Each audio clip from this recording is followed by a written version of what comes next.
મિત્રો, સેઠ JS Sonawala high school Ahmedabad ધોરણ 12 science chapter 10માં આપ સર્વેનું સ્વાગત છે। હવે આજે આપણે આલ્કાઇલ હેલાઇડ સંયોજનો માટેના ભૌતિક ગુણધર્મોનો અભ્યાસ કરીશું। હવે આલ્કાઇલ હેલાઇડ સંયોજનો છે એ સંયોજનો મહત્તમ શુદ્ધ અવસ્થામાં હોય ત્યારે રંગવિહીન જોવા મળે છે, પરંતુ બ્રોમાઇડ અને આયોડાઇડ સંયોજનો છે એ પ્રકાશના સંપર્કમાં આવે છે ત્યારે સંપર્કમાં આવવાથી રંગીન અવસ્થામાં જોવા મળતા હોય છે। બ્રોમાઇડ આપણને પીળા રંગનું અને આયોડાઇડ છે એ ઘેરા જાંબલી રંગનું જોવા મળે છે। બાષ્પશીલ હેલોજનયુક્ત સંયોજનો છે એ ખૂબ જ મીઠી કહી શકાય એવી સુગંધ ધરાવતા હોય છે। હવે ગલનબિંદુ અને ઉત્કલન બિંદુ, methyl chloride, methyl bromide, ethyl chloride અને કેટલાક ક્લોરોફ્લોરોમિથેન સંયોજનો કે જેમાં આપણને કાર્બનની સંખ્યા ઓછી જોવા મળે છે એવા સંયોજનો સામાન્ય તાપમાને એટલે કે ઓરડાના તાપમાને વાયુ સ્વરૂપમાં જોવા મળતા હોય છે। જ્યારે વધુ ઊંચા એટલે કે જેમાં કાર્બનની સંખ્યા વધારે છે એવા ઊંચા કાર્બન સંખ્યા ધરાવતા સભ્યો પ્રવાહી અથવા તો ઘન સ્વરૂપમાં જોવા મળતા હોય છે। આપણે અગાઉ પણ શીખી ગયા છીએ કે કાર્બનિક હેલોજનયુક્ત સંયોજનોના અણુઓ સામાન્ય રીતે ધ્રુવીય હોય છે, કારણ કે કાર્બન સાથે જોડાયેલો હેલોજન પરમાણુ છે વધુ વિદ્યુત ઋણતાને કારણે એમાં આંશિક ઋણ વીજભાર અને આંશિક ધન વીજભાર જોવા મળતો હોય છે। હવે હેલોજન ધરાવતા જે વ્યુત્પન્નો છે એમાં વધુ ધ્રુવીયતા અને ઊંચા આણ્વીય દળને કારણે જનક હાઇડ્રોકાર્બનની સરખામણીમાં આંતરાણ્વીય આકર્ષણ બળ પણ પ્રબળ હોય છે, કારણ કે એનો જે જનક હાઇડ્રોકાર્બન છે એમાં કાર્બન સાથે જોડાયેલા જે પરમાણુઓ છે એ હાઇડ્રોજન છે, અને કાર્બન સાથે જ્યારે ક્લોરિન કે ફ્લોરિન જોડાય છે ત્યારે વધુ વિદ્યુત ઋણતાનો તફાવત એમાં ઉત્પન્ન થાય છે, એટલે કે ધ્રુવીયતા ઉત્પન્ન થાય છે, અને ધ્રુવીયતાને પરિણામે જનક હાઇડ્રોકાર્બન કરતાં આપણા આલ્કાઇલ હેલાઇડ વધુ આંતરાણ્વીય આકર્ષણ બળ ધરાવતા બને છે। અને એટલે જ ક્લોરાઇડ, બ્રોમાઇડ અને આયોડાઇડ સંયોજનોના ઉત્કલન બિંદુ છે એ એમના જેટલું જ આણ્વીય દળ ધરાવતા હાઇડ્રોકાર્બન સંયોજનો કરતાં ઉત્કલન બિંદુમાં ઊંચા જોવા મળતા હોય છે। એટલે વધુ ઊંચું ઉત્કલન બિંદુ એમાં જોવા મળતી ધ્રુવીયતાને પરિણામે જોઈ શકાય છે। હવે અણુઓનું જેમ જેમ કદ વધતું જાય અને ઇલેક્ટ્રોનની સંખ્યા પણ વધતી જાય એમ આકર્ષણ બળ વધુ પ્રબળ બનતું જાય છે। હવે જુદા જુદા હેલોજન સંયોજનોના ઉત્કલન બિંદુમાં જોવા મળતા તફાવતની એક પેટર્ન આપણને નીચેની આકૃતિ 10.1માં દર્શાવેલી છે, જેમાં સમાન આલ્કાઇલ સમૂહ ધરાવતા હોય એટલે આલ્કાઇલ સમૂહ સમાન હોય, CH3 હોય બધામાં અથવા તો બધામાં C2H5 હોય, પણ એવા આલ્કાઇલ હેલાઇડના સંયોજનોમાં જોવા મળતો જે ઉત્કલન બિંદુમાં ઘટાડાનો ક્રમ છે એ RI RBI RCl RF છે। એટલે કે સમાન આલ્કાઇલ શાખા સાથે જોડાયેલો જો ફ્લોરિન હોય તો એના કરતાં આયોડિન જોડાયેલો હોય તો ઉત્કલન બિંદુ એમાં ઊંચું જોવા મળશે। તો આમ કેમ થાય છે? તો હેલોજન પરમાણુના કદ અને દળમાં વધારો થવાને કારણે વાન્ડરવોલ્સ બળોની જે માત્રા છે એ માત્રામાં પણ વધારો થાય છે। હવે વાન્ડરવોલ્સ બળોની માત્રા છે એ બે પરમાણુઓને એકબીજા સાથે જકડી રાખવાનું કામ કરે છે, સંયોજનના બે અણુઓને। તો બે અણુઓ જેટલી મજબૂતાઈથી જકડાયેલા હશે એટલું ઉત્કલન બિંદુ વધારે ઊંચું જોવા મળતું હોય છે। અહીં જુઓ મિત્રો, આપણને ઉદાહરણ તરીકે આપેલું છે, પહેલું છે CH3X। હવે CH3Xમાં લાલ રંગના જે સંયોજનો છે એ ક્લોરાઇડ છે, ભૂરા રંગના સંયોજનો છે એ બ્રોમાઇડ છે, અને પીળા રંગના સંયોજનો એ આયોડાઇડ છે।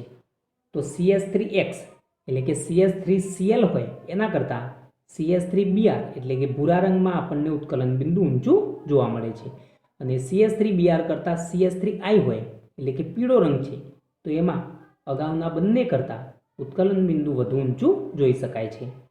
એવું જ બીજામાં પણ છે CH3CH2X, એટલે સમાન જ્યારે આલ્કાઇલ શાખા હોય ત્યારે ક્લોરાઇડ સંયોજનો કરતાં બ્રોમાઇડ અને બ્રોમાઇડ સંયોજનો કરતાં આયોડાઇડ સંયોજનોના ઉત્કલન બિંદુ ઊંચા જોવા મળે છે। હવે સમઘટકીય હેલોઆલ્કેન સંયોજનોમાં શાખા વધવાની સાથે તેઓના ઉત્કલન બિંદુમાં ઘટાડો જોવા મળે છે, અને એક ઘટાડો કેમ થાય છે એ આપણે એકમ ધોરણ 12 એટલે કે પ્રકરણ 12 ધોરણ 11માં એના વિશેનો અભ્યાસ કરી ચૂક્યા છીએ. અહીં જો આપણને એક ઉદાહરણ આપેલું છે CH3 CH2 CH2 CH2 Br normal 1 bromo butane છે. હવે બીજું જે સંયોજન છે એ 2 બ્રોમો બ્યુટેન છે અને ત્રીજું જે સંયોજન છે એ 2 બ્રોમો 2 મિથાઇલ પ્રોપેન છે. દરેકમાં આલ્કાઇલ શાખા સમાન છે એટલે કે કાર્બન હાઇડ્રોજનની સંખ્યા સમાન છે, છતાં પણ જે સરળ સ્વરૂપ છે એમાં 375 ઉત્કલન બિંદુ છે, જ્યારે જે સૌથી વધુ શાખિત સ્વરૂપ છે એમાં ઉત્કલન બિંદુ સૌથી નીચું જોવા મળે છે.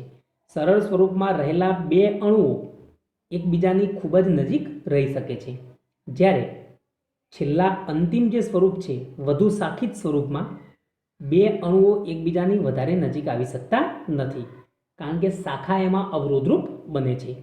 પરિણામે વાન ડર વાલ્સ આકર્ષણ બળ ઘટે છે અને ઉત્કલન બિંદુમાં ઘટાડો જોઈ શકાય છે. સમઘટકીય ડાયહેલોબેન્ઝીન સંયોજનોના ઉત્કલન બિંદુ લગભગ સમાન હોય છે. હવે ડાયહેલોબેન્ઝીનમાં આપણે જોઈએ તો 3 પ્રકાર છે: ઓર્થો, મેટા અને પેરા. પરંતુ પેરા સમઘટકોના ગલનબિંદુ છે એ ઓર્થો અને મેટા સમઘટકોના ગલનબિંદુ કરતાં ઊંચા હોય છે. હવે પેરા એટલે પહેલા સ્થાન અને ચોથા સ્થાનમાં. હવે એ એક સમમિત આકાર બનશે અને સમમિત આકાર હંમેશા અસમમિત આકાર કરતાં વધારે સ્થાયી હોય છે.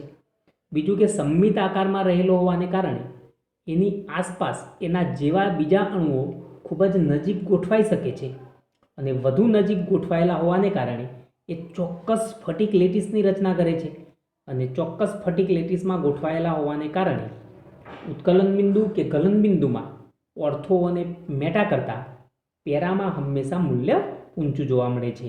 અહીં જુઓ મિત્રો, આપણે જોઈ શકીએ છીએ ઉત્કલન બિંદુ ઓર્થો, મેટા અને પેરા માટે જે છે એના કરતાં હવે આપણે ગલન બિંદુ જોઈએ તો ગલન બિંદુમાં ઓર્થોમાં 256 છે, મેટામાં 249 છે, જ્યારે પેરા જે પ્રકાર છે એ પેરા પ્રકારમાં 323 જેટલું ઊંચું ગલન બિંદુ મળી રહે છે. હાઇડ્રોકાર્બનની બ્રોમો, આયોડો અને પોલીક્લોરો વ્યુત્પન્નો પાણી કરતાં ભારે હોય છે અને આ ઘનતા સંયોજનોમાં રહેલા કાર્બન પરમાણુઓની સંખ્યા, હેલોજન પરમાણુઓની સંખ્યા અને હેલોજન પરમાણુઓના પરમાણુય દળના વધારા સાથે વધે છે.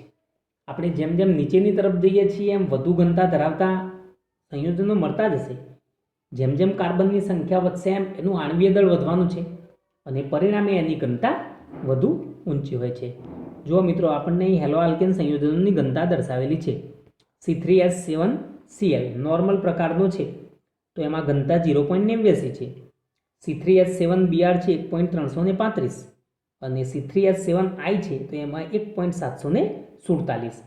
એટલે સમાન આલ્કાઇલ શાખા છે, પણ Cl કરતાં Br અને Br કરતાં Iમાં આપણને ઘનતા વધુ ઊંચી જોવા મળે છે. એ જ પ્રમાણે CH2Cl2માં 1.336, CHCl3માં 1.489 અને CCl4માં 1.595 છે. હાઇડ્રોજનનું વિસ્થાપન થાય છે અને હાઇડ્રોજનના વિસ્થાપનની સામે વધુ ઘનતા ધરાવતો ક્લોરીન જોડાય છે. પરિણામે એમાં જોવા મળતું જે ઘનતાનું મૂલ્ય છે એ ઘનતાનું મૂલ્ય વધુ ક્લોરીન પરમાણુ જોડાતા વધુને વધુ ઊંચું બનતું જાય છે. હવે જોઈએ મિત્રો દ્રાવ્યતા. આ પદાર્થો કાર્બનિક પદાર્થો છે, એની કાર્બનિક દ્રાવકોમાં દ્રાવ્યતા તો ઊંચી જોવા મળશે જ, પણ પાણીમાં કઈ પ્રકારની દ્રાવ્યતા હોય છે આપણે જોઈએ. હેલો આલ્કેન સંયોજનો પાણીમાં અતિ અલ્પ પ્રમાણમાં દ્રાવ્ય થાય છે. હેલો આલ્કેનને પાણીમાં દ્રાવ્ય થવા માટે ઉર્જાની જરૂર પડે છે, જે હેલો આલ્કેન અણુઓ વચ્ચેના આકર્ષણ બળને અને પાણીના અણુઓ વચ્ચે રહેલા હાઇડ્રોજન બંને તોડી શકે. એટલે જો વધારે પ્રમાણમાં ઉર્જા મળે તો પાણીમાં રહેલા હાઇડ્રોજન બંધ તૂટે અને હાઇડ્રોજન બંધ તૂટે તો જ દ્રાવ્યતા એમાં જોવા મળી શકે. જ્યારે હેલો આલ્કેન સંયોજનો અને પાણીના અણુઓ વચ્ચે નવું આકર્ષણ બળ પેદા થાય છે ત્યારે થોડી ઉર્જા ઉત્પન્ન થાય છે. પણ આ જે થોડી ઉર્જા ઉત્પન્ન થતી હોય એ ઉત્પન્ન થયેલી જે ઉર્જા છે એ ઉર્જા પેલા જૂના બંધને તોડી શકવા માટે સક્ષમ હોવી જોઈએ. આ આકર્ષણ બળ પાણીમાં રહેલા મૂળ હાઇડ્રોજન બંધ જેટલું પ્રબળ હોતું નથી. એટલે હાઇડ્રોજન બંધ કરતાં વધારે પ્રબળ હોય તો હાઇડ્રોજન બંધને તોડી શકે, એ સિવાય હાઇડ્રોજન બંધ તૂટવાનો નથી. પરિણામે હેલો આલ્કેન સંયોજનોની પાણીમાં દ્રાવ્યતા ઓછી જોવા મળે છે. જો કે આ પદાર્થો કાર્બનિક પદાર્થો છે અને કાર્બનિક પદાર્થો હોવાને કારણે હેલો આલ્કેન સંયોજનો પણ કાર્બનિક દ્રાવકમાં દ્રાવ્ય થવાનું વધારે વલણ ધરાવતા હોય છે. હેલો આલ્કેન સંયોજનો અને દ્રાવકના અણુઓ વચ્ચે રચાતા આંતરાણ્વીય આકર્ષણ બળની પ્રબળતા લગભગ એટલી જ હોય છે. એટલા માટે એ તૂટી અને કાર્બનિક દ્રાવકો જે હોય એ દ્રાવકોમાં સહજતાથી દ્રાવ્ય થઈ જતા હોય છે. હવે આપણે આગળ જોઈએ રાસાયણિક પ્રક્રિયાઓ. તો હેલો આલ્કેન સંયોજનો વિવિધ પ્રકારની રાસાયણિક પ્રક્રિયાઓ દર્શાવે છે. એમાંની મુખ્યત્વે 3 છે. 1 કેન્દ્રાનુરાગી વિસ્થાપન પ્રક્રિયાઓ, 2 વિલોપન પ્રક્રિયાઓ અને 3 છે ધાતુઓ સાથેની પ્રક્રિયાઓ. પહેલું કેન્દ્રાનુરાગી વિસ્થાપન પ્રક્રિયા. આપણે ધોરણ 11માં શીખી ગયા છીએ કે કેન્દ્રાનુરાગી પ્રક્રિયકો હંમેશા હવે કેન્દ્ર તરફ આકર્ષણ ધરાવતા હોય એટલે એવા પ્રક્રિયકો ઇલેક્ટ્રોધનિક સ્પીસીઝ હોય છે. કેન્દ્ર પ્રત્યે જે આકર્ષણ પામે હંમેશા એની પાસે વધારે પ્રમાણમાં ઇલેક્ટ્રોન રહેલા હોય. તેથી એ આપણું જે મૂળ પ્રક્રિયક છે એ મૂળ પ્રક્રિયાર્થીના ઇલેક્ટ્રોન ઉણપવાળા ભાગ પર હુમલો કરશે. કારણ કે જ્યાં ઇલેક્ટ્રોનની પહેલેથી ધનિકતા છે એવા ભાગ પર તો હુમલો કરવાની શક્યતા નહીવત હોય, કારણ કે ત્યાં વધુ પડતું અપાકર્ષણ બળ લાગુ પડશે. પણ જ્યાં ઇલેક્ટ્રોનની ઉણપ છે એવા ભાગ પર હુમલો કરે તો એની સાથે જોડાઈ શકે છે. એવી પ્રક્રિયા કે જેમાં કેન્દ્રાનુરાગી પ્રક્રિયાર્થી અણુમાં અગાઉથી હાજર રહેલા કેન્દ્રાનુરાગી પ્રક્રિયકનું વિસ્થાપન કરે છે. તો આ વિસ્થાપન પ્રક્રિયા છે કે જેમાં અગાઉથી જોડાયેલો કેન્દ્રાનુરાગી વિસ્થાપક હોય એ વિસ્થાપકને પોતે દૂર કરશે અને એની જગ્યાએ આપણો નવો કેન્દ્રાનુરાગી પ્રક્રિયક જોડાશે. તો આ પ્રકારની પ્રક્રિયામાં કેન્દ્રાનુરાગી પ્રક્રિયક એવા હેલો આલ્કેન સાથે પ્રક્રિયા કરે છે કે જેમાં હેલોજન પરમાણુ જોડાયેલ કાર્બન પરમાણુ ધનવીજભારિત હોય. હવે હેલોજન પરમાણુ સાથે જોડાયેલો કાર્બન પરમાણુ ધનવીજભારિત હશે કારણ કે હેલોજનની વિદ્યુત ઋણતા વધારે છે એટલે કાર્બન પર આપણને આંશિક ધનવીજભાર જોવા મળતો હોય છે. વિસ્થાપન પ્રક્રિયા જ્યારે થાય ત્યારે આપણે જોઈએ છીએ કે હેલોજન પરમાણુ હેલાઇડ આયન તરીકે દૂર થાય છે અને તેને અવશિષ્ટ સમૂહ તરીકે ઓળખવામાં આવે છે. તો આ વિસ્થાપન પ્રક્રિયાની શરૂઆત કેન્દ્રાનુરાગી પ્રક્રિયક દ્વારા થતી હોવાથી એને કેન્દ્રાનુરાગી વિસ્થાપન પ્રક્રિયા કહે છે. જો એ મિત્રો આપણે એક સમીકરણ આપેલું છે એમાં જોઈ શકીએ છીએ કે Nu- એ આપણો ન્યુક્લિયોફિલિક છે એટલે Nu- એ કેન્દ્રાનુરાગી પ્રક્રિયક છે. હવે આપણો મૂળ પ્રક્રિયક છે C બોન્ડ X એટલે આપણો અલ્કાઇલ હેલાઇડ છે. હવે આલ્કાઇલ હેલાઇડમાં જુઓ હેલાઇડ સાથે જોડાયેલો જે કાર્બન છે એ કાર્બન એ ઇલેક્ટ્રોનની ઉણપ ધરાવતો કાર્બન છે, ધનવીજભારિત છે. પરિણામે નવો આવતો જે કેન્દ્રાનુરાગી પ્રક્રિયક છે એ એક્સને દૂર કરશે અને X એટલે કે હેલાઇડ સ્વરૂપમાં ત્યાંથી દૂર થશે અને CNU આપણને નવા કેન્દ્રાનુરાગી પ્રક્રિયક દ્વારા નવું સંયોજન મળશે. આ આલ્કાઇલ હેલાઇડ સંયોજનોની કાર્બનિક પ્રક્રિયાઓને એક ખૂબ જ અગત્યનો વર્ગ છે જેમાં હેલોજન પરમાણુ sp3 સંકરિત કાર્બન સાથે જોડાયેલો હોય છે. હવે ઉપરનું જ ઉદાહરણ જુઓ તો એમાં હેલોજન પરમાણુ છે એ sp3 સંકૃત કાર્બન સાથે જ જોડાયેલો છે.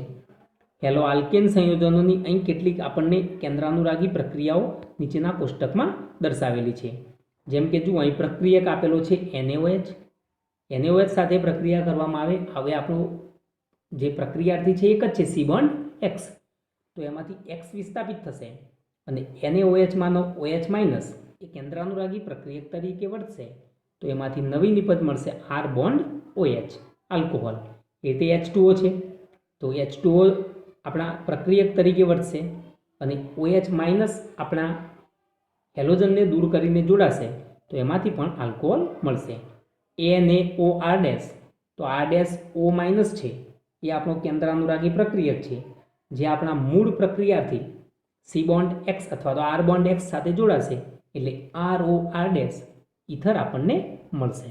તો મિત્રો આ રીતે જ તમે બીજા બાકીના જે છે એમાં સરળતાથી સમજી શકશો કે NaI માં I- જોડાશે તો RI આવશે. એ તે નીચેની તરફ છેક જોઈએ R- બોન્ડ M- છે એમાં R- જે પ્રક્રિયક છે તો RR- આપણને આલ્કેન મળશે. બરાબર, તો બીજા મિત્રો તમે જોઈ લેજો. સાયનાઇડ અને નાઇટ્રાઇટ એ બે સમૂહ એવા છે કે જેમાં બે કેન્દ્રાનુરાગી કેન્દ્ર જોવા મળશે. સાયનાઇડ છે એમાં કાર્બન અને નાઇટ્રોજન બંને કેન્દ્રાનુરાગી કેન્દ્ર તરીકે વર્તે છે. એ જ રીતે નાઇટ્રાઇડ છે NO2, તો એમાં નાઇટ્રોજન અને ઓક્સિજન બંને કેન્દ્રાનુરાગી કેન્દ્ર તરીકે વર્તે છે.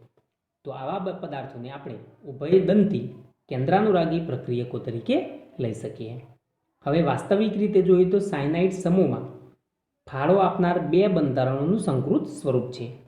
અહીં આપણે જોઈએ છીએ, જો C∧N છે તો કાર્બન પર ઋણ વીજભાર જોવા મળશે, અને C�+N છે તો નાઇટ્રોજન પર ઋણ વીજભાર જોવા મળી શકે છે. એટલે હવે આ બંને કેન્દ્રાનુરાગી પ્રક્રિયકોમાં જો C∧N સ્વરૂપે વર્તે તો જ્યારે કેન્દ્રાનુરાગી પ્રક્રિયક આપણો કેન્દ્રાનુરાગી પ્રક્રિયક હુમલો કરશે પ્રક્રિયાથી પર, તો કાર્બન એની સાથે જોડાણ બનાવશે, અને C�+N- માં એ આપણો કેન્દ્રાનુરાગી પ્રક્રિયક જ્યારે પ્રક્રિયાર્થી પર હુમલો કરશે ત્યારે નાઇટ્રોજન પેલા પ્રક્રિયાર્થી સાથે જોડાણ બનાવશે.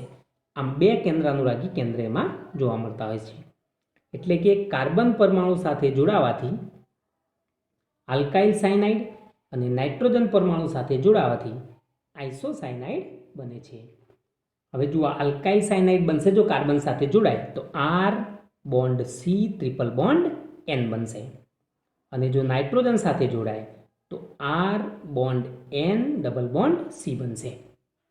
એટલે N જોડાશે તો RNC આઇસોસાયનાઇડ બનશે, અને C જોડાશે તો RCN ફક્ત આપણો આલ્કાઇલ સાયનાઇડ બનશે. આવું જ આપણને નાઇટ્રાઇટમાં પણ જોવા મળશે. નાઇટ્રાઇટ આયનમાં પણ જોડાણના બે કેન્દ્રો છે, એક આપણો ઓક્સિજન અને બીજો નાઇટ્રોજન, એટલે એ પણ ઉભયદંતી કેન્દ્રાનુરાગી પ્રક્રિયક છે. ઓક્સિજન પરમાણુના જોડાણથી જો બને તો આલ્કાઇલ નાઇટ્રાઇટ સંયોજનો બનશે, અને નાઇટ્રોજન પરમાણુના જોડાણથી બને તો નાઇટ્રો આલ્કેન બનશે. આ પણ આપણે સવર્ગ સહસંયોજકનું ચેપ્ટર છે એમાં જોઈશું. જો N જોડાય છે તો RNO2 બનશે, અને O જોડાય છે તો RONO બનશે. હવે RONO છે તો એને આલ્કાઇલ નાઇટ્રાઇટ કહીશું, અને RNO2 છે તો એ નાઇટ્રો આલ્કેન છે. હવે આપણે ક્રમશઃ આ બે વિસ્થાપન જે પ્રક્રિયાઓ છે કેન્દ્રાનુરાગી, એમાંની બે મુખ્ય પ્રક્રિયાઓ છે અને જે પરીક્ષામાં વારંવાર પૂછાય છે એ પ્રક્રિયાઓ પૈકીની પહેલી પ્રક્રિયા જોઈએ, દ્વિઆણવીય કેન્દ્રાનુરાગી વિસ્થાપન પ્રક્રિયા SN2. હવે CH3Cl અને હાઇડ્રોક્સાઇડ આયનની પ્રક્રિયા મિથેનોલ અને ક્લોરાઇડ આયન બનાવે છે, જે દ્વિતીય ક્રમની ગતિકીને અનુસરે છે. એટલે કે પ્રક્રિયા વેગ બંને પ્રક્રિયકોની સાંદ્રતા પર આધારિત છે.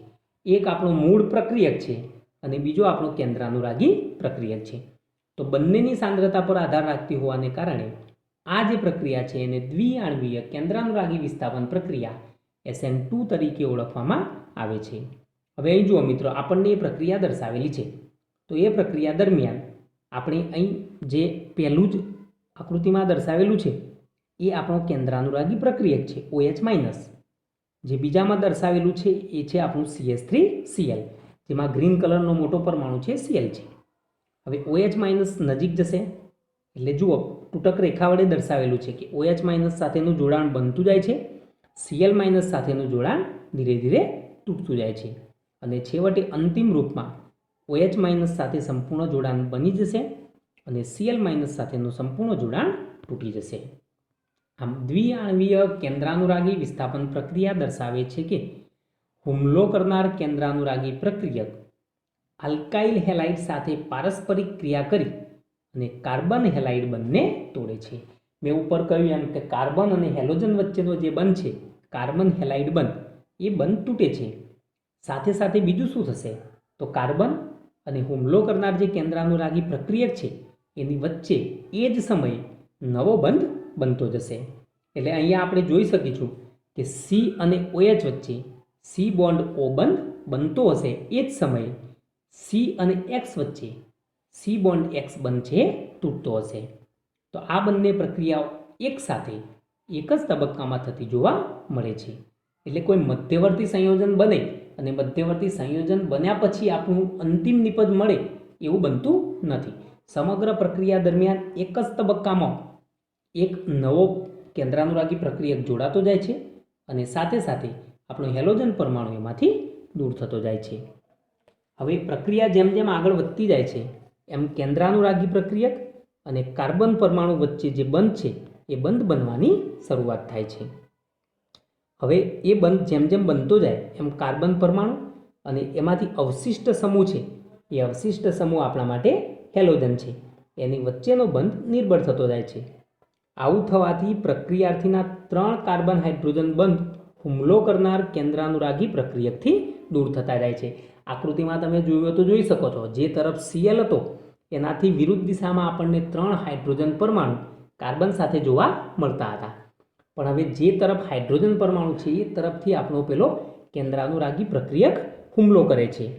પરિણામે એ કેન્દ્રાનુરાગી પ્રક્રિયક કાર્બન સાથે આંશિક રીતે જોડાયેલો જોવા મળશે. હવે હુમલો કરનાર કેન્દ્રાનુરાગી પ્રક્રિયક જે છે એ C બોન્ડ H બંધના કાર્બનની નજીક જાય છે અને એના કારણે C બોન્ડ H બંધ હુમલો કરનાર કેન્દ્રાનુરાગી પ્રક્રિયક કાર્બન સાથે જોડાય અને દૂર થતો સમૂહ કાર્બનથી દૂર થાય ત્યાં સુધીમાં તે જ દિશામાં ખસતા રહે છે. એટલે હાઇડ્રોજન પરમાણુ છે એ દૂર થતો આપણો પરમાણુ કયો છે? હેલોજન. તો હેલોજનની દિશા તરફ ખસતા રહેશે. પરિણામે હુમલા માટે પ્રાપ્ય કાર્બન પરમાણુનો વિન્યાસ ઉલટાઈ જાય છે. એટલે કાર્બન પરમાણુ જે હાઇડ્રોજનનો જે વિન્યાસ હતો, એટલે હાઇડ્રોજન પરમાણુ આપણને જે તરફ જોવા મળતા હતા એના કરતાં બિલકુલ નિપજ બની જાય ત્યારે ઉલટી દિશામાં આપણને જોવા મળશે. તો આ જે છે એને આપણે વિન્યાસનું વ્યુત્ક્રમણ કહી શકીએ. હવે એનું ઉદાહરણ મસ્ત આપેલું છે, જોઈ લો કે અતિ પવનને કારણે છત્રી અંદરથી બહારની તરફ ઉલટાઈ જાય છે. એટલે છત્રી કાગડો થવાની જે ઘટના છે એ જ ઘટના આપણને જોવા મળશે. એટલે આપણે જે હાથો પકડી રહ્યા છીએ એ તરફ આપણા બધા હાઇડ્રોજનના પરમાણુ હતા, પણ પેલો વિન્યાસ ઉલટાયો એટલે છત્રી કાગડો થઈ ગઈ.